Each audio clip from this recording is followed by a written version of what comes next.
Hello friends, আমি চলে এসেছি আমি কার্তিক আমার নতুন ইউটিউব চ্যানেল টু সাইড কিচেনে। আজকে আবার একটা নতুন রেসিপি নিয়ে। আজকের রেসিপি হচ্ছে পালং শাক দিয়ে মুসুর ডাল বানিয়ে দেখাবো। তো পালং শাক দিয়ে মুসুর ডাল বানাতে কী কী উপকরণ লাগে আসুন দেখাই। তার আগে একটা কথা বলে দিই, আমার চ্যানেলে যেসব ভিডিও ছাড়া আছে আপনাদের যদি ভালো লেগে থাকে অবশ্যই লাইক কমেন্ট শেয়ার করবেন ও বেশি বেশি করে শেয়ার করবেন।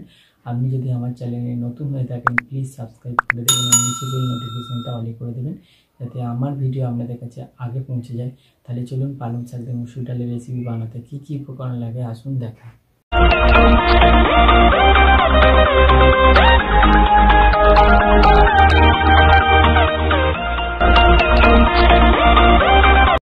মুসুর ডাল দিয়ে পালং শাকের ডাল বানাতে কী কী উপকরণ লাগে চলুন তাহলে দেখিয়ে দিই।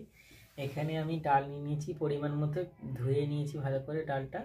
এখানে আমি একটা পেঁয়াজকে কুচি করে নিয়েছি, একটা টমেটো কুচি করে নিয়েছি, কিছুটা রসুন কুচি করে নিয়েছি, দুটো কাঁচা লঙ্কা চিড়ে নিয়েছি। এখানে আমি কিছুটা শাক পালং শাককে কুচিয়ে ভালো করে ধুয়ে নিয়েছি। এখানে পরিমাণ মতো সর্ষের তেল নিয়েছি, নুন নিয়েছি, হলুদ নিয়েছি। তাহলে চলুন রেসিপিটা শুরু করি। গ্যাসটা জেলে কড়াটা বসিয়ে দিয়েছি, কড়াটা গরম হয়ে গেছে, কড়াই আমি জল দিয়ে দেবো। এবার ডালটা দিয়ে দেবো,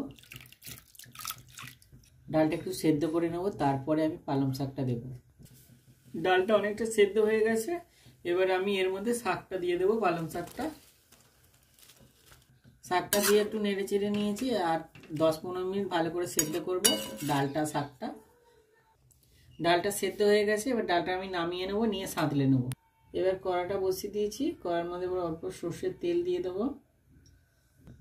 তেলের উপর দিয়ে দেবো পেঁয়াজ কুচনো, কাঁচা লঙ্কা কুচি, টমেটো কুচি,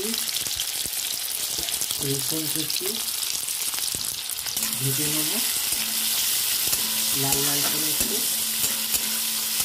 এবার হলুদ গুঁড়োটা দিয়ে দেবো,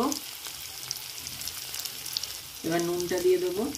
এবার ভালো করে একটু নেড়ে নেবো পেঁয়াজ। এবার ডালটা ঢেলে দেবো, নেড়ে চেড়ে নেবো একটু, নিয়ে ভালো করে ফুটাবো, ফুটিয়ে তারপর নামাবো।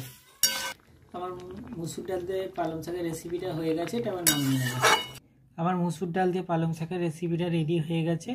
এই রেসিপিটা যদি আপনাদের ভালো লেগে থাকে অবশ্যই লাইক কমেন্ট শেয়ার করবেন ও বেশি বেশি করে শেয়ার করবেন আর প্লিজ সাবস্ক্রাইব করে দেবেন, আমাদের পাশে থাকবেন। তাহলে চলুন, তাহলে দেখা হচ্ছে নেক্সট ভিডিওতে।